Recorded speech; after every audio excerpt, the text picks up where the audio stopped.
Video में हम बात करने वाले हैं हमारी गेहूं की फसल 70 से 80 दिन के बीच में है। तो इस समय पर हम ऐसा कौन सा स्प्रे करें जिससे कि हम अपने गेहूं की पैदावार को बढ़ा सकें। गेहूं में इस समय पर जो हमारी बेसिक न्यूट्रिएंट्स और खाद जो डालनी थी हम डाल चुके हैं। अब यहाँ पर हम कौन से ऐसे ताकतवर स्प्रे करें जिससे कि हम अपने गेहूं की पैदावार को बढ़ा सकें। तो दोस्तों, वीडियो आगे शुरू करने से पहले अगर आपने हमारे यूट्यूब चैनल को सब्सक्राइब नहीं किया है तो सब्सक्राइब चैनल के ऑल नोटिफिकेशन को ऑन कर दें, जिससे आने वाले वीडियो की नोटिफिकेशन आपको मिलता रहे। तो दोस्तों, यहाँ पर हमारी गेहूं की फसल 70 से 80 दिन के बीच पर है। तो यहाँ पर पहला स्प्रे हम करेंगे लिहोसिन का। गेहूं की फसल में हम 55 से 60 दिन पर लिहोसिन का पहला स्प्रे कर चुके हैं। अब यहाँ पर हम दूसरा स्प्रे करेंगे। अब गेहूं की फसल में इस समय पर लिहोसिन का स्प्रे करते हैं तो यहाँ पर इंटरनोड्स को छोटा रखने का काम करता है, और हमारी गेहूँ की फसल में इस समय पर जितना इंटरनोड छोटा होगा उतनी हमारी गेहूँ की फसल में स्टोरेज बढ़ेगा, तने की चौड़ाई बढ़ती है। अब हमारी गेहूं की फसल में जितना ज़्यादा स्टोरेज होगा उतना ही ज़्यादा हमारी मैच्योरिटी स्टेज पर दानों का वजन बढ़ेगा, साइज़ बढ़ेगा और क्वालिटी बढ़ेगी। क्योंकि मैच्योरिटी स्टेज पर दानों में शुगर का आना शुरू हो जाता है। अब जितना ज़्यादा शुगर का ट्रांसपोर्ट होगा हमारी गेहूं की फसल में दानों का वजन बढ़ेगा, साइज़ बढ़ेगा। ये कुछ काम होते हैं स्टोरेज बढ़ाने के। हर किसान को इस चीज़ का बिल्कुल ध्यान रखना चाहिए। जितना आपकी गेहूँ की फसल में स्टोरेज की मात्रा ज़्यादा होगी आप उतनी ज़्यादा गेहूँ से पैदावार ले पाओगे। अब दोस्तों, यहाँ पर हम दूसरा लिहोसिन का स्प्रे करेंगे। इसमें हम 200 ml से लेकर 250 ml प्रति एकड़ के हिसाब से ले सकते हैं। अब दोस्तों, यह हो जाता है लिहोसिन का। अब दूसरा करना है हमें NPK 0/34 का स्प्रे, जिसे हमें 1 से 1.5 किलोग्राम प्रति एकड़ के हिसाब से स्प्रे कर सकते हैं। और हमारी गेहूं की फसल में फास्फोरस और पोटाश का इस समय पर बहुत ही महत्वपूर्ण रोल होता है, जिसकी हमने पिछली वाली वीडियो में डिटेल में बात की है। आप चाहें तो पिछला वीडियो देख सकते हैं।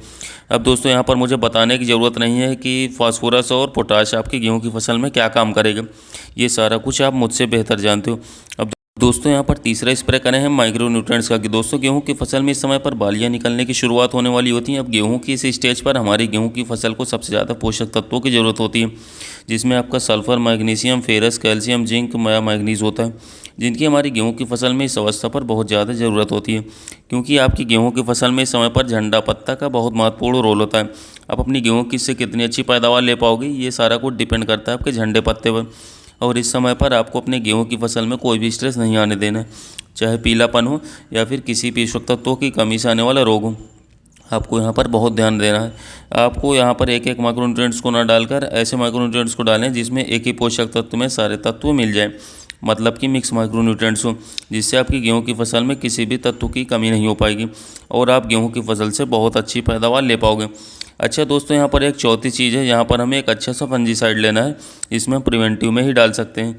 कई सारे किसान क्या करते हैं, उनकी फसल में अगर रोग दिखाई देता है तभी फंगीसाइड का यूज़ करते हैं, जबकि आपको प्रिवेंटिव में ही फंगीसाइड को डाल देना होता है, जिससे आपकी फसल में कोई भी रोग नहीं आते हैं। आप किसी भी अच्छे फंगीसाइड को डाल सकते हैं, जिससे आज के समय में टॉप फंगीसाइड हो आप उन्हीं को डालें। तो दोस्तों, ये तो हो गए 4 स्प्रे जो कि आप गेहूं की फसल में करके आप स्प्रे से अच्छी पैदावार ले सकते हो। इसके साथ ही इस समय पर ध्यान रखें, आपको अपनी गेहूं की फसल में इस समय पर नमी बना कर रखना है। जितनी अच्छी नमी बना करके रखोगे, फसल में झंडे पत्ते को जितना स्वस्थ रखोगे, आप अपनी गेहूं की फसल से उतना ही ज़्यादा पैदावार ले पाओगे। इसके साथ साथ किसान भाइयों, एक बात का और ध्यान दीजिएगा। जो मैंने लिहोसिन का स्प्रे बताया है, इसको 2 बार से ज़्यादा आपको उपयोग नहीं करना है। इसके साथ साथ किसान साथियों, लिहोसिन का मात्रा जो है 200 से 250 ml ही रखना है, इससे ज़्यादा नहीं लेना है हमें। और पानी की मात्रा 120 लीटर लेना है। किसान भाइयों, लिहोसिन का स्प्रे जो है सुबह के समय करें, यानी कि 10 से 11 बजे के बाद, तभी आपको बेहतर रिजल्ट मिलेगा।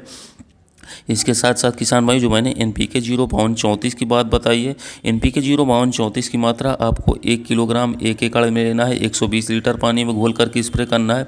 किसान भाइयों, NPK 0/34 का गेहूं में 60 से 90 दिन या 100 दिन की फसल में बहुत ही महत्वपूर्ण रोल होता है। क्योंकि आपकी गेहूँ की फसल में पैदावार कितनी आपको देखने को मिलेगी, यह NPK 0/34 और फास्फोरस पोटाश जिसमें होता है, ये दोनों उर्वरक तय करते हैं। तो आप NPK 0/34 का अपने गेहूँ में सही समय पर सही डोज में उपयोग करें तो आपको बेस्ट रिजल्ट मिलेगा।